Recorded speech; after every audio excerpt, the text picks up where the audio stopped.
And that's the question. That's the question I think every writer has to ask is who are you writing the story for?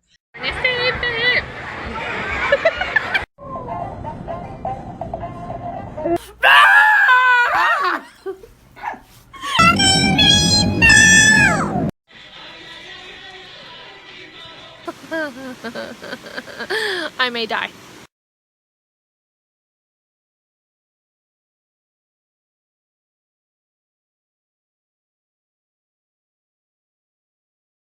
Hey everyone.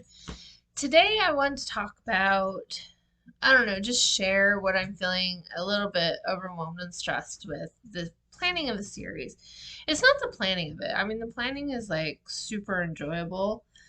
It's more like, I guess it would be dealing with imposter syndrome. Like, can I do this? Can I actually do and achieve this big grand goal that I have for myself and set for myself? It just feels like a never ending challenge, because I have this huge idea in my head of, what I really kind of feel is going to end up being like my life's work, basically.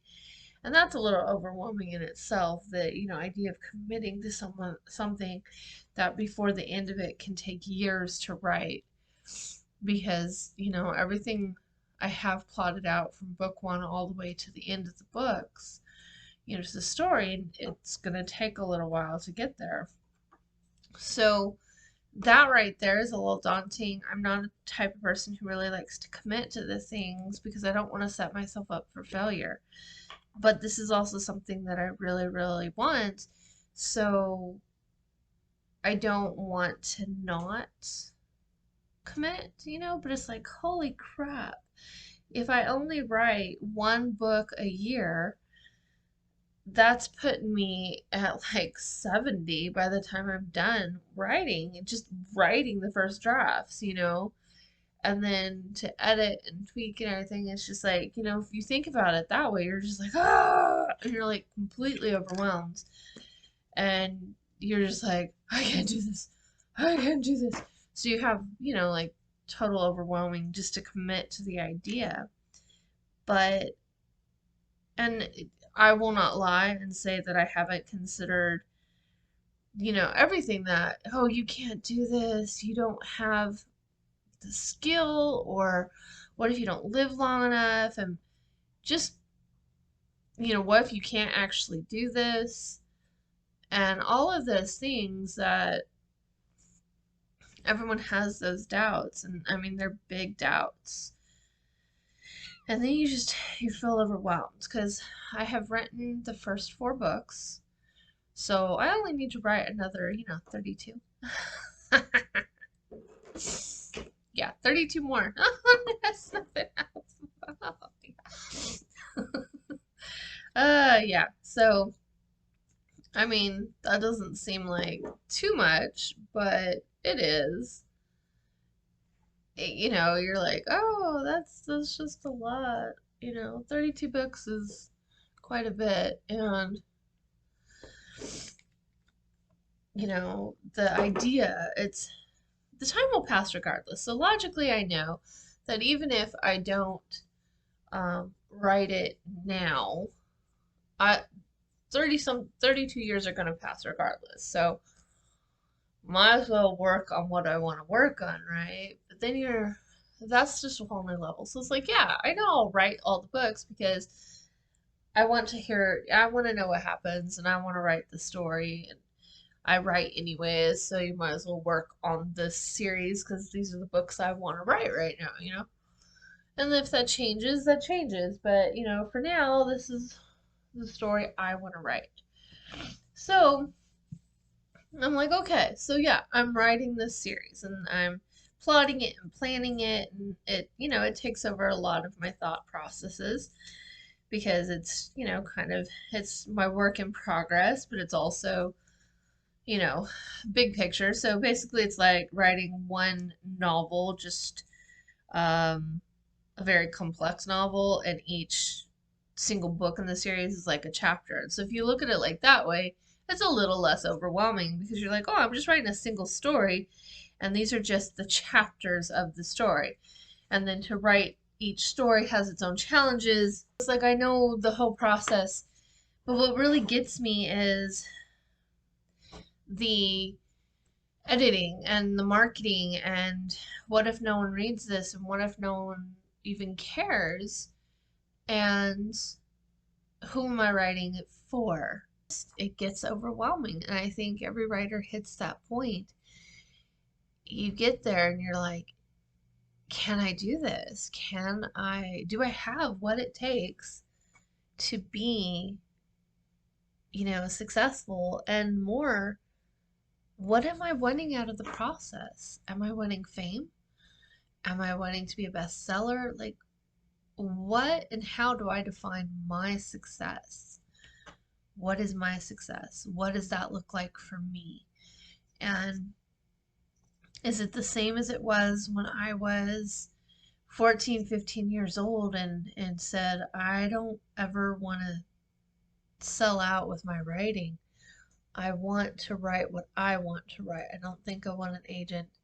I don't want a contract. Like, I wanted an agent, and I wanted an editor, and I wanted a publisher, but I didn't want a contract because I didn't want to commit and be stressed and lose the passion and the joy from my writing.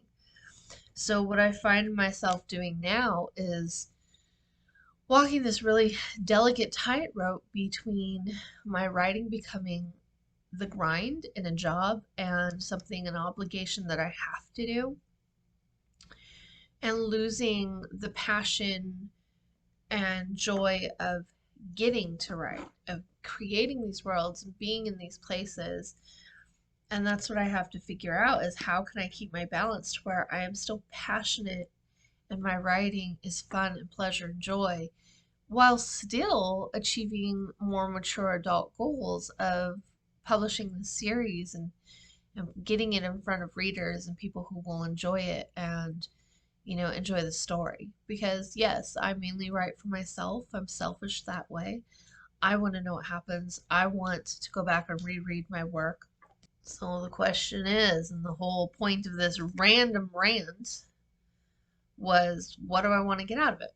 What is my success? How do I keep from being discouraged and overwhelmed? And how do I keep from losing momentum? And how do I keep on the path while I'm learning now how to market, how to present, and how to keep this going without losing the sheer joy and passion of being a writer? Because for me, writing is all of the essence of joy and happiness and freedom and excitement and magic that I possibly can find in this world. I get to create it, and it's always been bright purple and gold for me. And I don't want to lose that, but I want it to evolve too, to where I do have drive and ambition, but I don't want that to overshadow. And that's a hard thing to do, is to remind yourself of what you define as success and not get the outside world pushing in on you, because it does. The outside world pushes in on you and says, well, success is this, this, and this. And you're like, oh no, I need to do this because I don't have that success. Oh. And I don't want to do that. I want to remember and remind myself what my success is. That doesn't mean I'm going to stop in a pursuit of a market of people to enjoy my story with me, but that doesn't mean that my success is dependent on bestseller. So you have to define, if your success is dependent on a bestseller, then fucking push through it. Get to that bestseller. If it's not, don't let other people's definitions of success push you. And that's where I find myself right now, is that fine line of, was that my idea of success or was that yours? Because the world puts that on you, and everyone pushes, and we don't all have the same dream. And I have to keep reminding myself, because it's easy to be influenced and to doubt yourself, because you're like, but shouldn't I be this way? Everyone else is this way, so shouldn't I be this way? And I don't want to lose my joy and my passion by running down a rabbit hole or a path that's not mine. But that doesn't mean that my journey can evolve and add other fun tours along the way. So that's kind of where I'm at right now with my writing, and I'm trying to find that balance and not lose the struggle. I find happiness and drive and ambition and have it to be a fun, exciting adventure versus a duty. I have too many obligations and responsibilities and duties already. I don't want to lose my writing to that feeling of, fuck, I have to. It should be, yeah, I get to. And that's what I'm struggling with right now. But we all have struggles in every path. So there's where I'm at right now. And thank you for listening to this long rant and ramble. Until next time, you guys.